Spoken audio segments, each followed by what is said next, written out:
will first also thank my counterpart, Kim, for also joining us as well. Um, so I just want to tell you guys a little bit about myself, about my journey. And I pray that, excuse me, if nothing else, is it inspirational and encouraging to everyone. So, first, I would like to start with Sarai. Sarai is my daughter. She was born at 24 weeks to the day. And previous to her birth, we found out that I was diagnosed with something called incompetent cervix, which is basically where you have a weakened cervix and you are unable to hold the weight of the baby. So, upon my diagnosis, I decided to put myself on bed rest. They had mentioned, oh, the doctors had mentioned that I can go home and, um, put myself just, take it easy. And I was just kind of like, no, I'm going to be in the hospital and I need to be monitored. And so that kind of began my journey in terms of just my hospital journey. So I was in the hospital for about 3 to 4 weeks. And Sarai decided that she was going to come exactly at 24 weeks. Now, mind you, 24 weeks for us was a goal because we were told from many physicians that that's the time that the baby would be viable.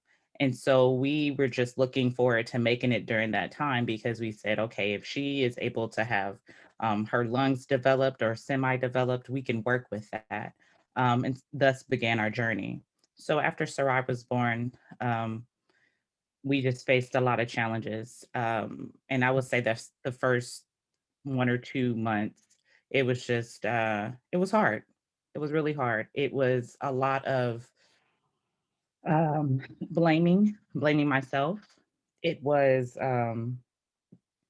researching stats. I was researching like no one's business. I was researching the survival for 24 weekers. I was researching um, how long the statistics for African American females that were born at 24 weeks. Any research that could possibly be done, I was doing it. And at some point, that was kind of driving me crazy. That kind of transitioned into after, like I said, 2 to 3 months of just doing research and just kind of driving myself crazy. I decided to just kind of let the doctors do what they needed to do because ultimately I felt like my research, I wasn't bringing anything new to the table. A lot of the times the doctors were like, okay, well, we did try that, or they would make comments like, we really appreciate you having input, but we've already done this. And so we transitioned from uh, my husband and I transitioned from that fear to hope. At this point we had already had her for 2 to 3 months. And so we transferred that fear into like, okay, you know what? She's gonna survive. Our doctors were very confident. They gave us really good stats on African American female babies that were born at 24 weeks. And so we were like, okay. And so that actually changed our outlook to hope. And with hope, everything changed. So with hope, we knew that that would help other people. We were at Cedar Sinai, and what they have, they're set up are bays. And what bays are basically you have a row of incubators and you're only separated by curtains. So there's not much privacy. So at the end of the day, everybody's story, everyone's diagnosis, who's visiting, who's not visiting, and who's really emotionally struggling. And because my husband and I were able to process and kind of get through that phase, we thought, you know what, let's share that. And so we started to speak with families. We started to talk with our neighbors. How are you doing? How are you feeling? I remember one family in particular, her baby had come in and he was 26 weeks. And she was just crying bedside every day. And it broke my heart to see someone dealing with something like that, especially because I knew exactly how that felt. So I went to talk to her and I just said, hey, you're gonna pull through. He's gonna pull through. And just the end of that story is he pulled through. He pulled through, and she thanked me for that encouragement because in the NICU, you don't have a lot of um, encouragement. You don't. I hate to say this, but it's a little bit of a sad place. You have babies that are tubes and ventilators and just things of that nature. And when you're in a bay and not a private room, everybody is exposed to what your child is going through, and so it's really not your journey, but it's almost everybody's journey. And so you take on what other people are dealing with, and you silently pray for these other families. So, with our connections in terms of, connecting with our doctors, we were talking to nurses like, hey, this family, they don't know about primaries. You guys should talk to this nurse and this. And so we would talk to families too and say, this nurse is really good at this, if you guys are looking for this. And so we just tried to give a little bit of hope, a little bit of encouragement where we could. Um, Towards the end of well, I wouldn't say the end of our journey continues, right? But towards the end of Sarai's of life, we had transferred from Cedars-Sinai to Children's Hospital. And during that time, before transition, like I said, we had had hope, and we were told we were preparing to go home. We had had trach care training, G-tube care training. I mean, any training that you can think of, CPR, just the full gambit.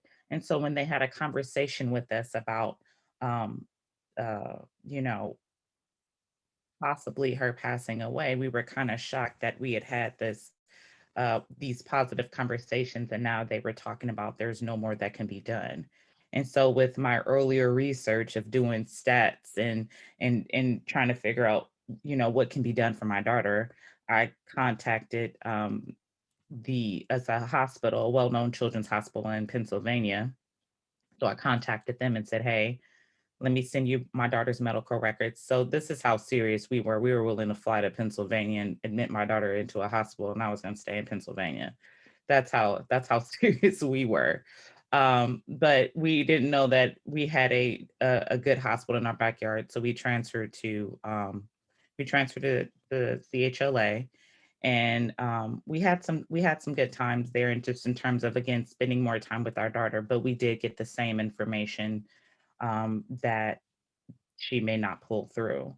And I just want to credit my daughter, because several times she pulled through when they said she wasn't.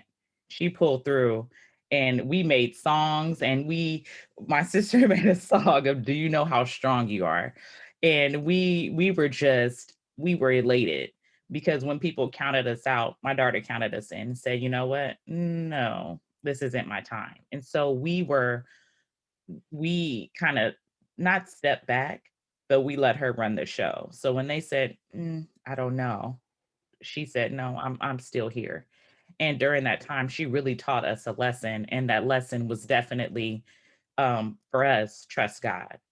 And so when she passed away, of course, distraught, that any emotion that you can imagine, we definitely had those emotions.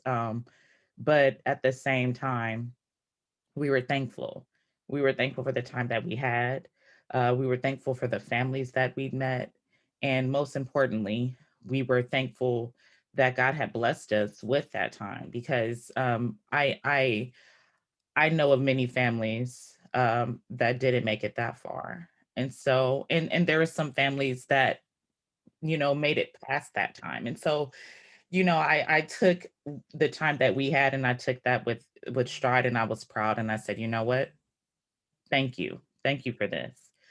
And so I really want to talk to you guys, now that I've given you kind of my background. I want to talk to you and how we kind of traverse this, because again, like I was saying, it was really hard. Um, these different all the ups and downs that we had. My daughter had a trach, because they said the trach would help her breathe better, and then we could see her face, because being intubated for a certain amount of time, she has plastic and tubing. And once she had a trach, we were able to see her face, her gorgeous face. She had a G tube, because she wasn't able to eat orally. And so, just those different challenges, it was always something for us mentally to, making these decisions for her. So, I want to walk through this.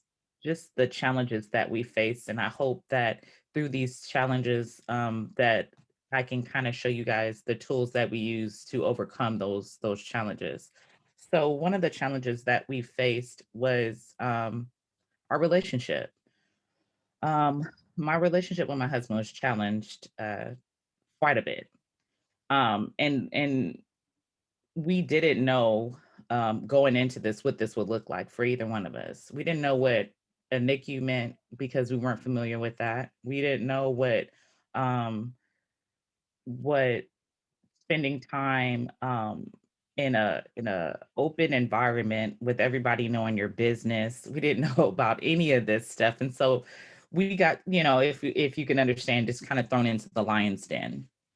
And we found that um, during this, our communication was just lacking uh, beyond. I was spending more time at the hospital than I ever thought I would spend at the hospital. I was there from, a hospital is 24 hours, but if I could spend 24 hours there, I was. I mean, from sunrise to sunset, it was what it was. And my husband was focused on making sure that we had a place to live when I did come home.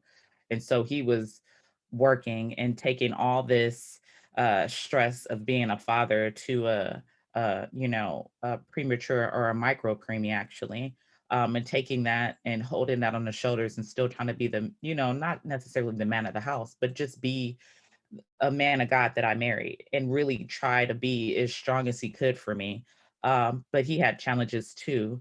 And so, because we weren't expressing these challenges that we were facing, we bumped heads and we bumped heads quite a bit. Another thing that we faced was remorse. I had guilt and remorse. I had guilt because I'd had a 24 weeker and I'd had a cerclage. And so I thought, oh, okay, this is going to be the thing that's going to keep her in. And we're going to make it to, you know, 36 weeks, 37 weeks. I was hoping to make it a little bit further along. So I felt like my body had failed me. And then while we were in the NICU, I wasn't producing milk. Now, in full transparency, I had a breast reduction at in my 20s. In my 20s, I wasn't thinking about having kids. I didn't know that having a breast reduction would affect producing milk. But I thought about all that when I was in the NICU because my daughter was actually receiving breast milk, donated breast milk, because they said that that can actually help her lungs, help her growth. And so I felt like I failed her there as well. And is it realistic? No, there's no way that I could have predicted that my breast reduction at 20 would have affected my daughter at 29. But those are the things that came up. We start to blame ourselves for things that are far beyond our control. And so with this guilt that I was carrying, it just made my journey really hard because it was easier for me to blame myself than to point at anybody, because ultimately it wasn't anybody's fault but mine. And that's how I looked at it. I looked at, maybe I could have did more, maybe I could have did more research, maybe uh I didn't have a better birth plan. Maybe I didn't do enough research about a cerclage. And so those are the things that I really kind of stressed out about. And lastly, one of the major issues that my husband and I faced was medical jargon. Because doctors have been doing this for quite some time, they were talking to us as if we were, recent medical graduates. And so I always had to tell them, I need you to talk to me as if I'm a kindergartner because I don't understand what you're saying. And the stress behind that was, am I making the right decisions because I don't know really what's going on? Am I making the right decisions for my daughter? Or are they giving me all of my options? And WebMD and Google can only go so far.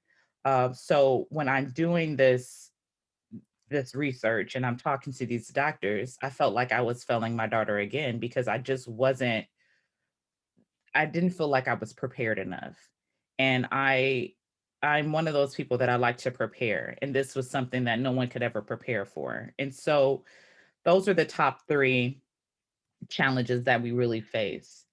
From that, we developed tools. because we knew we couldn't keep on going on like that. And those tools have actually helped us face other challenges that we encountered after my daughter's passing. And so when we go back to relationship, my husband and I had a moment, and we said, okay, something's off. We need to talk. Um, we're both stressed out. This isn't something that we planned for. What can we do?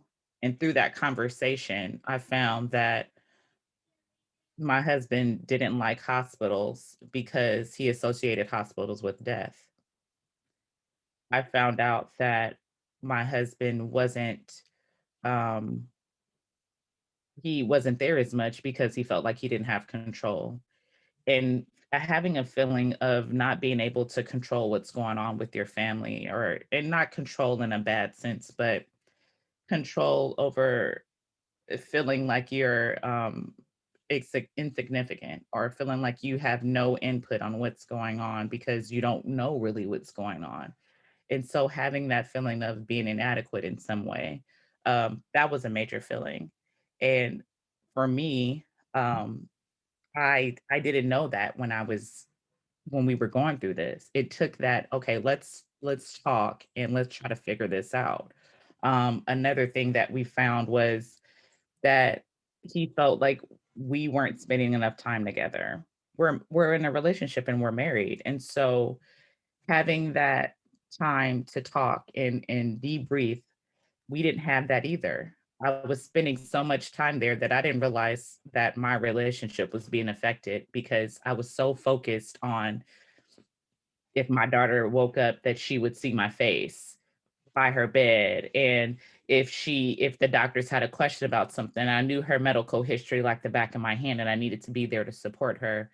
And so I didn't give any credit to my doctors or nurses, or I was just like, I need to be there. So if somebody has a question, I'm the one to answer those questions. And so I didn't realize that my husband was being affected by that. And once we laid that out, and we had that conversation, I was just like, oh, okay. And so for those who may not be married, but have relationships in terms of mothers that are helping out, or siblings that are helping out, having those open lines of communication of what you need, or what's missing, or anything, it's really helpful, because I feel like having that dialogue with your either significant other or your family member is important, because things can just kind of get lost. There's so much going on, and there's things that are moving fast, and there's decisions that need to be made, that your support system kind of gets, they're in the dark about some stuff, and they don't know really how to traverse this journey with you because the communication kind of fails there. And so communication was key. In terms of my remorse and my guilt, the way I the way I really traversed that was, I forgave myself. I told myself that, look, I can only do so much. I can ask all the questions. I can be there uh all day. And ultimately, what God has planned for my daughter, that's what's going to happen. And so I had to say, the decisions that I've made for her are the best decisions that any parent could have made for their child under these circumstances. So I had to forgive myself. I said, okay, this is this is what it is. I love my daughter, and all of these decisions that we're making are made out of absolute love, the purest love it can possibly be, from a mother and from a father to their child. And lastly, when it came to the medical decisions, the same thing. I had to forgive myself there too. I knew that making all these decisions, again, were the best decisions that I could have possibly made for my daughter. And so if I struggled and blamed myself because I didn't have a medical degree, or if I blamed myself because I didn't understand what was going on, that doesn't change uh, her trajectory. It didn't change anything that was going on with her. My daughter was born early, and unfortunately, some of the things that she dealt with just come with being born early. And there was nothing that we can do about her lungs not maturing. It's nothing we can do about um, a collapsed lung. There was just nothing that we could do, personally, myself or my husband, we could have done about that. And so I took those three I took those 3 things and I really, held on to those, and even to this day, I really feel like those are the 3 tools that I needed to actually make it through. Now, like I said in the beginning, we weren't familiar with any of these things, and so it really took a lot for us to kinda get to that point, but closer to the end of Sarai's journey, we did figure out, like, what we needed, and again, this really helped us when we faced um, challenges in the future. And so I look forward to speaking with you guys in more detail about some of the some additional tools that I've used to kind of help me along. But those are the main things that I really needed to, or I really wanted to share with you all, so you know um, that there is light. There is light at the end of the tunnel, and that blaming yourself and feeling like you haven't done enough really hinders you in a way. And being able to really tap into knowing that you did the absolute best and the most that you could for your child, that's what we need to tap into, knowing that everything we did was out of pure love. And so I hope that I've said something that would encourage or at least motivate us to know that we're doing the best that we can with the tools that we're given. Oh my goodness, sister. Thank you so much. Thank Of you so course. much. My heart is so full. I always get so emotional and like because as a NICU mom, I remember blaming myself. Like to this day, my baby is 7, and we lost one of our twins while I was on hospital bed rest. But like you blame yourself Yeah. and forgiveness and giving yourself that grace, giving yourself that compassion and mothering yourself like you did your baby and like you do your babies that you have is so important. So I thank you. I thank you for your transparency. I thank you for sharing your truth and your story. Because I always say every time you share your story, for me, I feel like it's another layer of healing. And so I could talk all day, so I'm gonna move on right along. I'm gonna go. So I'm gonna share my screen because our sister Kim has some slides for us, you guys. Just let me get to it, and she will go ahead and talk about her story. And so let's see. We want to share. We're gonna do this one right here. Boom. Okay. There you go, sis. Thank you, Kalia, for sharing. It was beautiful. I related so much to that, and thank you, Jessica, for my slides. It's not a lot to focus on, but I find that I need to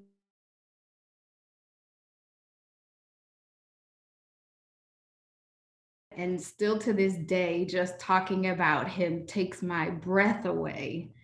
And so the slides help me to focus.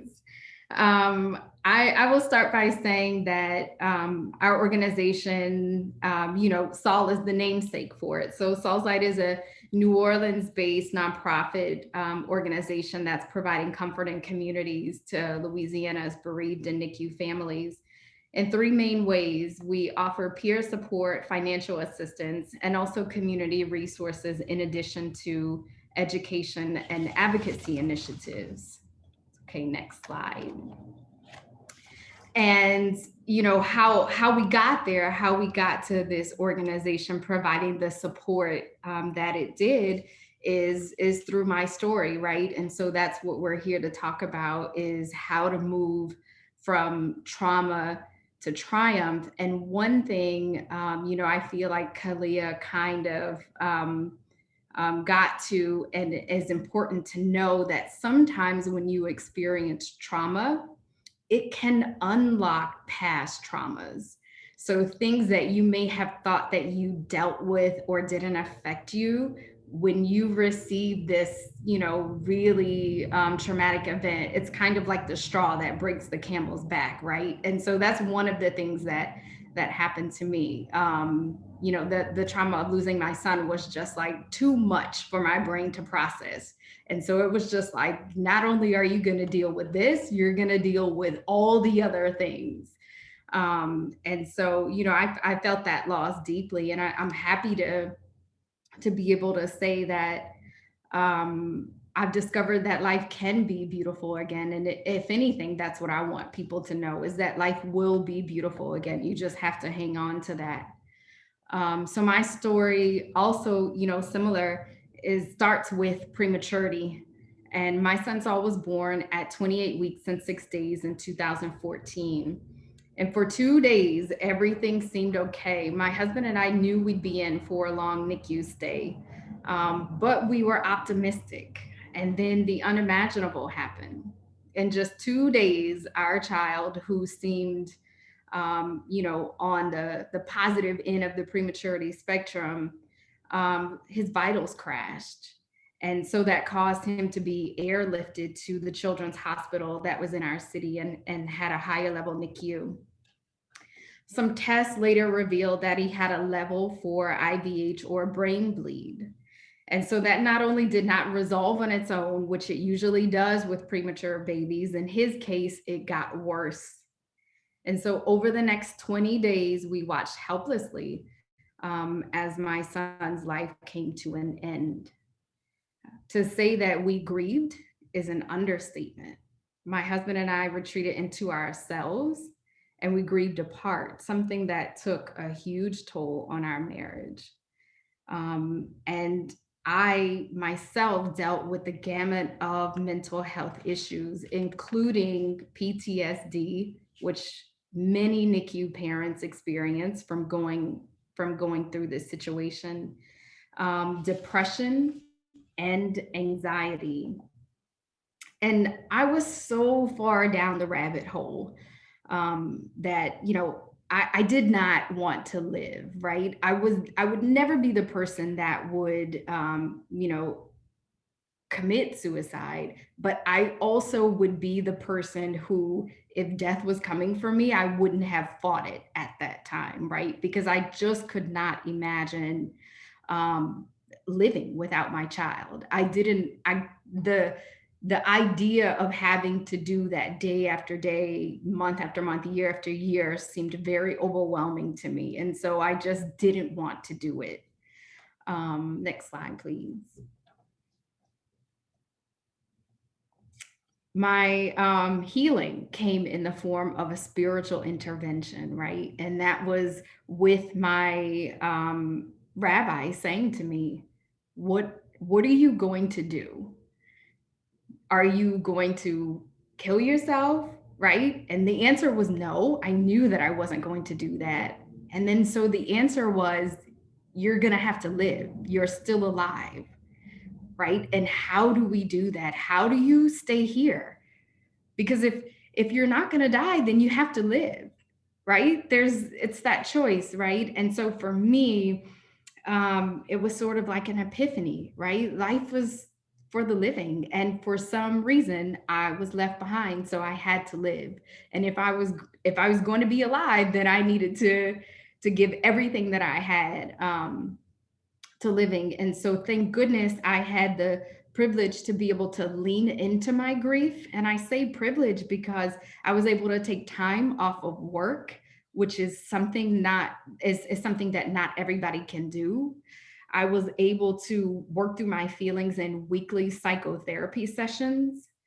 And I'm also not ashamed to admit that I was prescribed medication to tackle the symptoms of trauma that showed up in me as depression, as flashbacks, as nightmares, as anxiety attacks.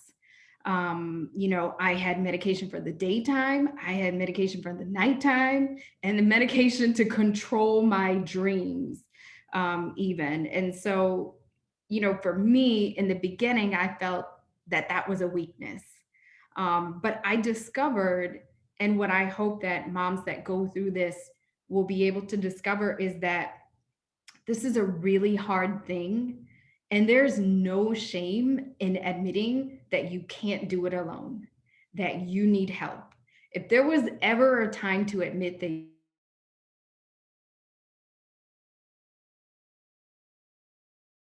what you have to do to stay with us here on earth is what you have to do to get back to the middle. And so, also it was really very important for me to invest in my health and recognizing that I still needed to eat. I was still in the postpartum period. So there were a lot of changes physically and physiologically that I needed to pay attention to. I still needed to have good food. I still needed to take care of the physical aftermath, right, of having a child. And so I did a lot of walking. Um, movement is very helpful. I did a lot of yoga and mindfulness, which is a practice that really helped me to focus on the present moment. And so, oftentimes, when we undergo traumatic events, we will think of the past, right? Which is very sad and can cause depression, or we'll think of the future, which causes anxiety. And so I really needed those steps and tools to help me to remain in the present, right? In the things that were actually happening at that moment, or the things that, as Kalia mentioned, that I could control, right? I could not control the past. I could not control the future, but I could control what I did right now, the here and now. Um, and it took a lot of time for me to rebuild hope and faith in myself, in my body, in my life, and in God. And the thing that I think really jump started my healing, and the thing that I think I would advise any mom to do, the most important thing is to be in community with other moms, women, parents who have experienced this sort of loss. For me, it was important to see the possibility of what life looked like without your child. So, how are moms doing this a year later, 5 years later, 10 years later? I needed to see the possibility, and I needed to see that, the world did, or the grief, right, did not swallow up those moms and spit them out. And so they were kind of like my mentors, and they all became my sisters, which I'm sure, all of us that have experienced this loss know what it's like to feel a kinship with another mom who has gone through it. And so that was for me. And lastly, I want to leave you with some advice, not just what I said, just now, but the things that were really, really helpful to me as far as really getting to a place of triumph. It's recognizing that mourning is a process, right? It's something that you do. Grief is something that is inside of you, and mourning is an outward expression of it. That can sometimes help us feel closer to our children. And so, having a memorial service, or having something that you do every year to honor your child's birthday, whether it's giving back to charity or volunteering, that can help bring meaning to the situation, which, I think is that final stage of grief, is finding meaning. It's really important to discover nature and get moving. I believe that nature tells us how to grieve. The cyclical cycle of life, um, you can see it in the seasons, right? Winter has to happen. There's always going to be a winter where things die off and it's gray and it's cold. But if you hold on, like clockwork, spring is coming and summer is coming. And so you learn this when you rediscover nature. You learn this when you garden, right? Those seeds that you plant today, they might not show up this year, but they'll be back next year. And so for me, that was really very helpful, especially because before this, I was not an outdoors person. But I absolutely love nature now. And then, again, lastly, finding other mothers and finding your village. And I think that that's one thing that Jessica has done so well, and Kalia has done so well, is getting us together to be able to share our stories with you, and to be able to talk about it and bring this message. And so if I can be the example of what it looks like 7 years out, then I want to be able to offer you that peace and that loving kindness, because you are going to get through this. Oh my goodness. Thank you, sis. I appreciate everything that you shared. I'm just like, My heart is so full, and you gave some like jewels. I'm so excited that I recorded this because I need to go back.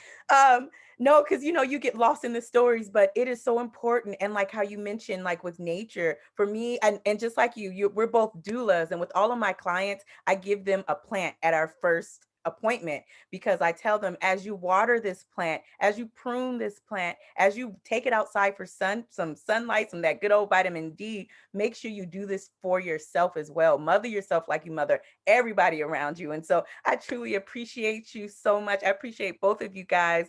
Now we're going to go ahead and get into some Q&A. Sorry, I'm still admitting. Hey, Cord, I know she just came back in, but now we're going to go ahead and get into some Q&A. I received a couple of questions to ask our guest speakers, but if you guys that are on have questions as well, feel free to put them in the chat, or once we're done, if you want to speak it, unmute yourself so we can just continue this sister circle. So the first question I have is, at what moment did you guys decide that you were going to start a business to advocate for families that were in your situation? So anyone could start. For me, it took about a year. And it was because I wanted to do something nice, right? Honestly, I think that Saul's Light was initially going to be, we were going to drop off care packages at the NICU every day. I'm not every day, every year for Saul's birthday. And so that didn't seem like a huge commitment, right? Something that I could do just to honor him, and to honor our journey. And then Saul's Light took on a life of its own, right? Over time, it changed from being, let's do some care packages, to learning more about maternal infant health in my city, in my state, in my region, and recognizing that my son, unfortunately, was a statistic. And what I mean by that is that there were stories and stories and stories of Black women and Black babies in my city, in my state, that had had this same experience. They were born early and they died as a result of prematurity. And that there were, systemic issues that created this environment for adverse birth outcomes. And when I learned that, to be completely frank with you all, it made me mad as hell. And I thought, why my child? I felt like he was a sacrifice. And I thought, that is not okay. And so now, we've taken on advocacy issues and education and things like that. And the point is that I can't save my child, but what can I do to help other people in the future?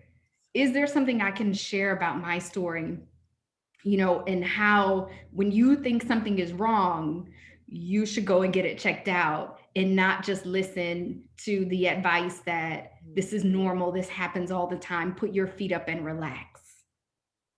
Right there. If I had to do that over again, I would not do that. So I love to say to women, when your instincts tell you something is wrong, it's wrong. Make them deal with you. Go to the hospital. They have to see you. They have to check it out. Yes. Because I think, not another baby. Thank you, sis. Kalia, so at what point did you decide you wanted to start your business to advocate? It was about a year later. Wow. Well, it was about a year later as well. And I'm so inspired by Kim. I'm like, okay, I need to add some more stuff to my No. Well, first of all, I have to say, Kalia just had a baby, you guys. She has a 1-month-old, right? 11-day-old. 11-day-old. Okay. So the fact that you were on here is a blessing. So we appreciate you, and you did a great job. Okay. Thank you. This is your truth. Okay, I have another question, guys. So people sometimes don't know how to support parents experiencing grief. What are some do's or don'ts for supporters that aren't your spouse, or might not even be related to you, but they want to support but just don't know like what to say, how to say it, when to say it, because I know there's like, I had boundaries and our baby came home from the NICU and I still had to put up those boundaries, so how do people support that want to support? Um, I would definitely say exactly what you said, boundaries. Hmm. During my process and grieving, I found so many people telling me, "You are so strong. I don't know if I can do it." And I'm like, that's like the worst thing you can tell somebody. This is not my choosing. Right. So for you to tell me, um, I know I couldn't do this, doesn't inspire me, doesn't encourage me, Mhm. it doesn't push me forward, okay? And so, um, I had to be vocal about, when I wanted to talk about anything, and Okay. so I was very, I was transparent about what I dealt with, but I was also, I'm not in a place where I can talk about this right now.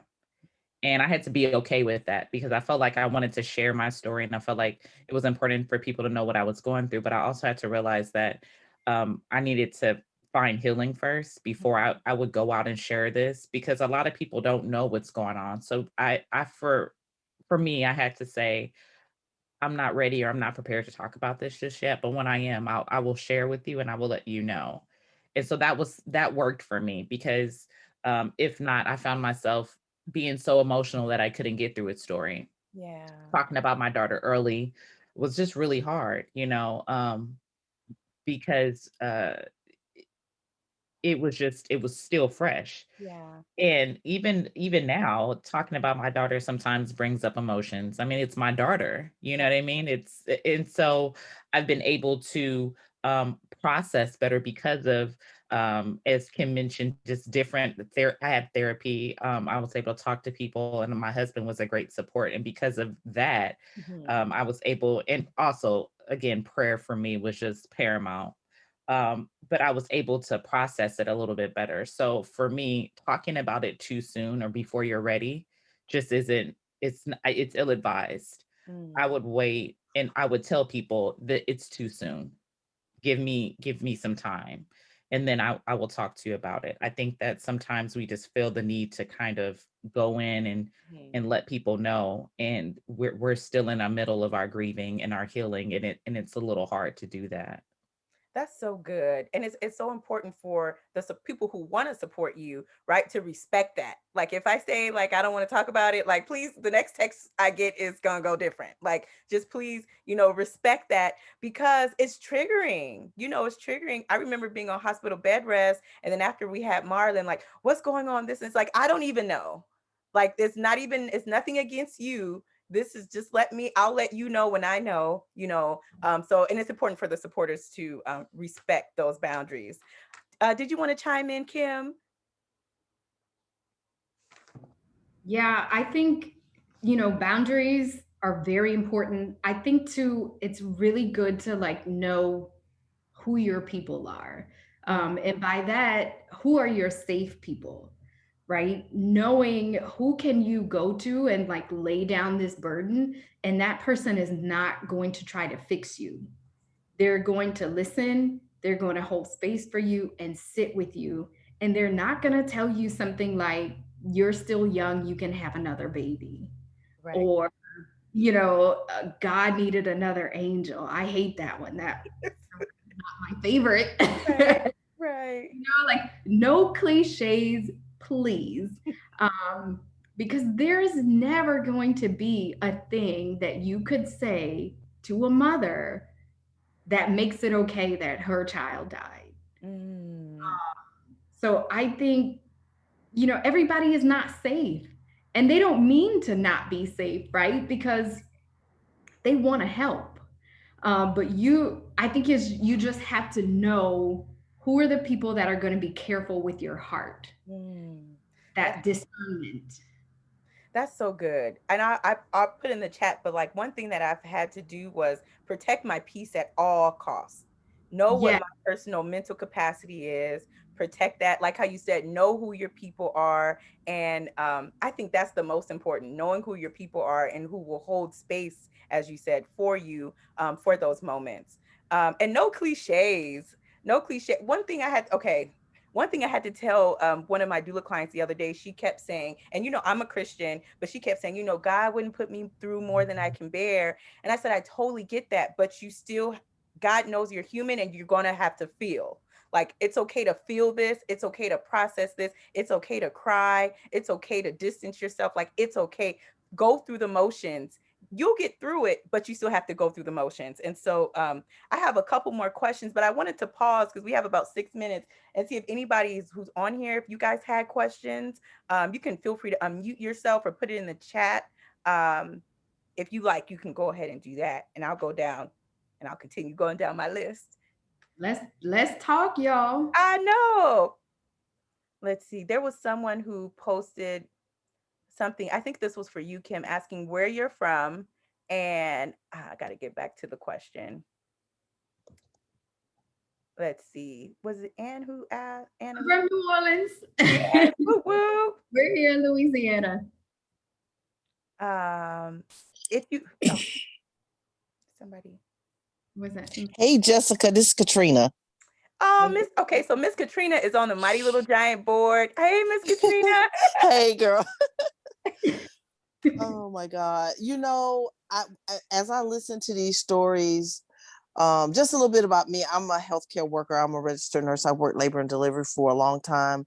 And, through the years, I've experienced the loss with parents. And you're right, the cliches are annoying. You just have to be there. Sometimes you just have to be silent, present. And that healing touch, just touching somebody's hand is an amazing thing. It just lets them know that you're there. It builds trust. And I think a lot of times that's what's missing when these devastating things happen to parents. So, I really take my hat off to all of y'all because this is amazing. And I'm so happy to be a part of this. Oh, we love you, Miss Katrina. I love you too. And Miss Katrina is such an advocate, you guys. I mean, she is up in those labor and delivery units. When we met, I was like, I need you a part of this, please. I need you on my team. But it's so important. As you were speaking, Miss Katrina, I was thinking about another thing. When you're supporting families who are either going through grief or who have children in the NICU or the PICU, instead of saying, let me know if you need something, let them know what you're going to do. Like with my families, I tell them, like, instead of saying, well, call me if you need something, I'll say on Friday, I'm sending an Uber Eats with Wingstop to your house. Right. Family, because they need everything and don't really know where to start.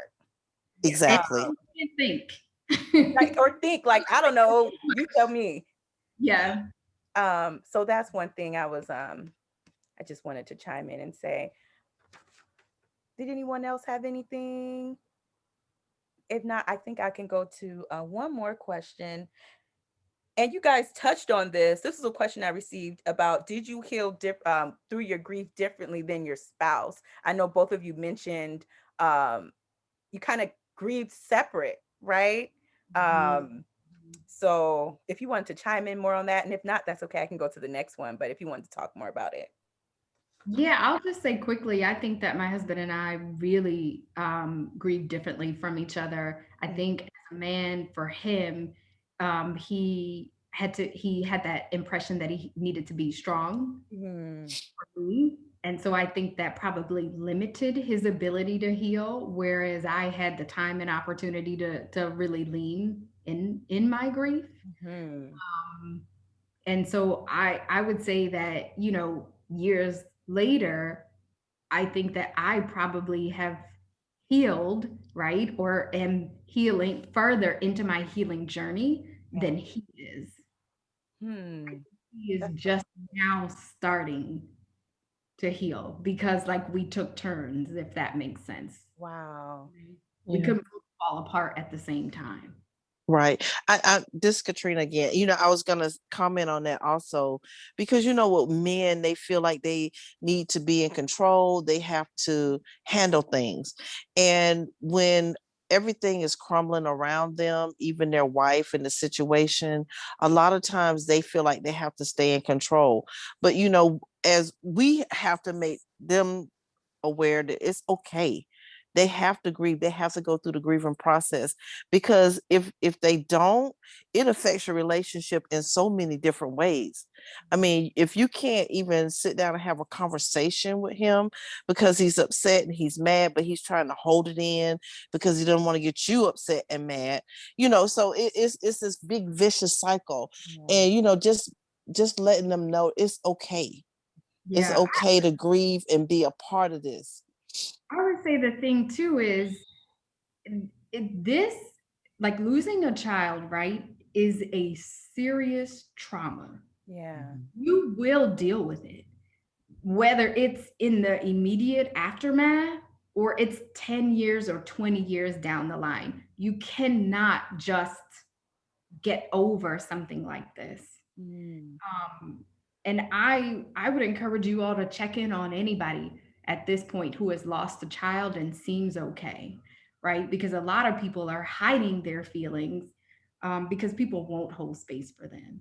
Because people deem their grief not acceptable because they lost a baby and not a child. So, they don't have, people think you didn't have that much memories, or you didn't spend that much time with them, or now you have other children, right? So you must be done with that, right?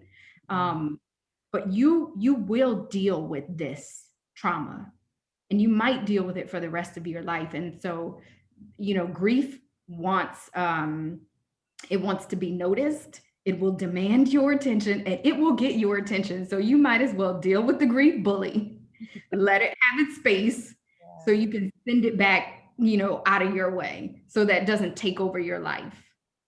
Wow. I would also like to just add that it's okay that you grieve differently. I would in no way force my husband to deal with grief the way I deal with grief. I don't think that's fair. And so it is important, as I mentioned earlier, to communicate, because him being open and saying, I deal with things differently, I'm okay with that, as long as you can deal with it. And I'm here when you need it. So that those open lines of communication, if you want to talk about it, let's talk about it. If you need to talk to somebody else about it, that's perfectly fine. But in no way do I force my husband to deal with it. And I'll give you an example. I go to my daughter's site once or twice a month, and clean up and bring flowers and talk to her. I bring my 5-year-old, and he knows that he has a big sister, and we talk about it. And he knows we're going to go visit big sister, and so we have those conversations. And for a little while, I resented my husband because he wouldn't go out there with me, and I thought, well, why wouldn't you go out there? And I had to understand that it didn't mean that he loved his daughter any less because he didn't go to the site as frequently as I went to the site. It didn't mean that he didn't deal with the same thing or wasn't on the same journey. He has conversations. He talks to God. He thanks God for the time we had, and I had to be okay with that. That he's not going to grieve, or he's not going to process things the same way. We're two different people.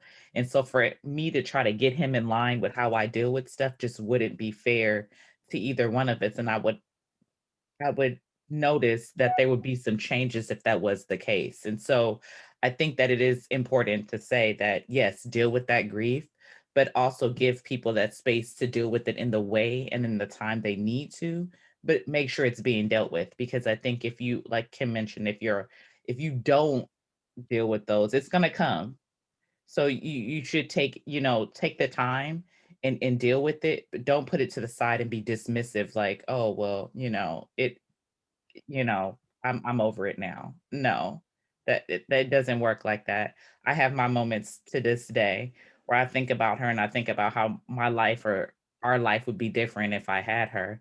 And I go into this space and I have to kind of, okay.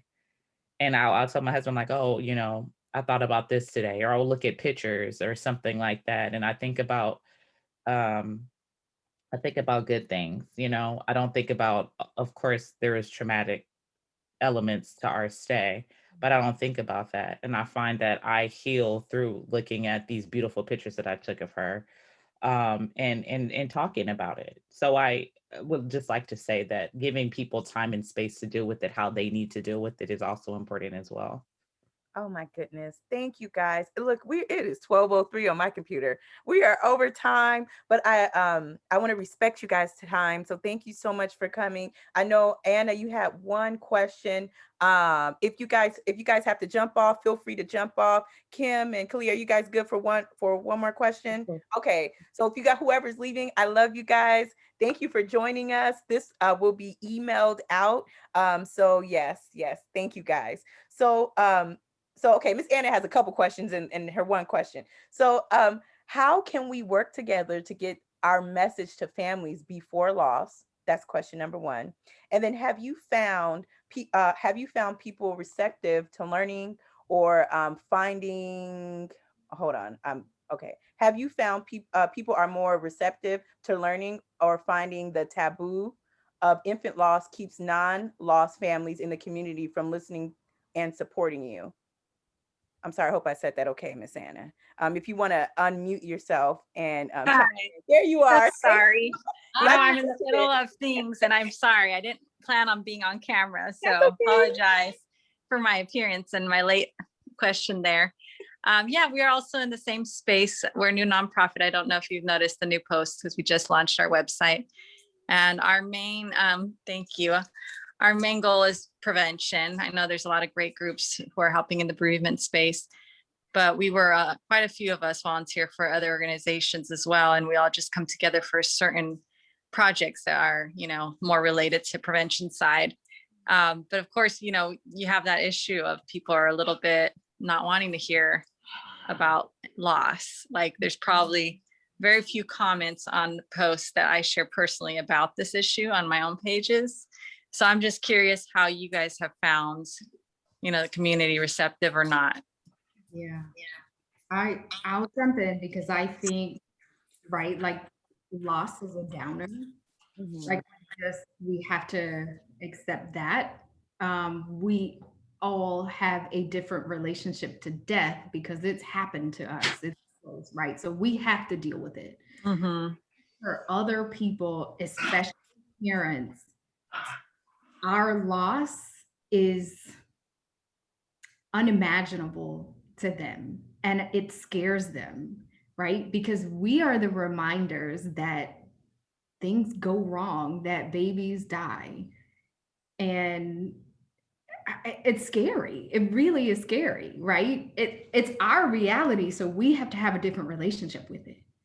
But I get it because when I had my daughter 3 years after my son, I had to take a break from Saul's life because I could not discuss it. I would not be able to have been a part of this presentation, right? Because it would be about boundaries and protecting my peace and recognizing that the infant loss is a real reality. It's something that can happen.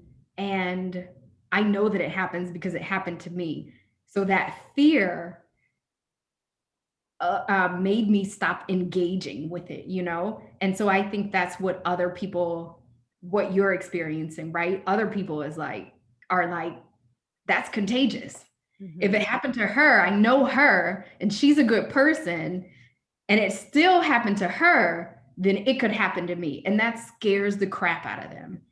So just like we want them to honor where we are, we also have to like honor where they are. And then the second part of that is it takes people like us continuing to share our stories no matter what, because we have to break the silence. We have to break the taboo. And a part of that, I really think is sexism, honestly, because I think when it comes down to it, there's always a lot of blame on women for pregnancy loss and infant loss. Absolutely. I love that you said that because one of the organizations we used to help with, they actually recently posted, you know, reasons for stillbirth. And they put 5 things, like completely everything is the fault of a woman on that list. So I just couldn't hold back. I right away posted back, you know, I'm very sorry to like blast this on social media, but you guys should have said the other things that are, you know, not in the woman's control that actually cause it more often. The things they said about sleeping on your side and smoking, I'm like, that did not apply to me at all. Right. I was very healthy. I did everything right. I'm an educated woman. You know, and a lot of the women, everyone I know pretty much, I don't know anyone who did those things. So I'm like, it's just sad because they point the finger at the things that they could just put it on you and then you're going to stay quiet. And instead of you saying, well, why didn't they check the placenta? Why didn't they check the cord? Why didn't they bring me in quicker when I said there was something wrong? They just didn't listen to me. They said, oh, like I'm worrying too much. And they just come in tomorrow, the kind of things that you get all the time. So, I mean, that's kind of where we're at. We're definitely more about empowering women with the actual scientific research and things that you can do. And also, holding people to the fire. Like doctors need to be more accountable and helping and doing certain things, even if it's an insurance issue. A lot of us parents would have paid out of pocket if we knew this extra ultrasound that my insurance won't pay for tomorrow. I'm just going to pay it because that's life or death. Absolutely. And, maybe you need a little bit of that fear, because my next pregnancy, I was completely insane, but I went through everything. I was like, could this be wrong? Could this be wrong? Oh my God, this and this, because I didn't have a cause for my loss. So with that one, I actually found things that my doctor even pushed off that could have caused another loss. And I was like, something's not wrong with something's not right with the body. Something's wrong with this. And I'd make them check. I made them run extra tests that they were saying, oh, this is not necessary right now. You're fine. And then they called me. They said, you were right. You need this medication. Women to recognize that you can be empowered and pushy the first time around. You do not have to experience loss to then make them hear you, right? And so we definitely have to start empowering our little girls, right? And education. Yeah, that's something that recently I've been thinking, I'm going to connect back with my alumni from my college at UCLA and all the women there at like 80 Pi, I was 80 Pi, because I'm thinking if I knew what I know now when I was not even trying to get pregnant, imagine the future I would have had. I wouldn't have had any of this hopefully happen. Like some things are not preventable and I understand that, but the thing that happened to me was just not having the knowledge and not having that empowerment piece that you're saying. So yeah, it definitely starts younger. And I don't know, I guess we're going to have to walk that line of not scaring everyone, but giving them proper information. So we'll do our best for that. I don't want to keep you much longer. I just wanted to connect because it was really a really inspiring conversation. Thank you so much, Anna. And you know what Thank you. After, I'm going to make sure that Kalia and Miss Kim have everybody's information so you can stay updated with their nonprofit organizations and what they have going on. And you guys connect and I mean, let me know what you need. Yes.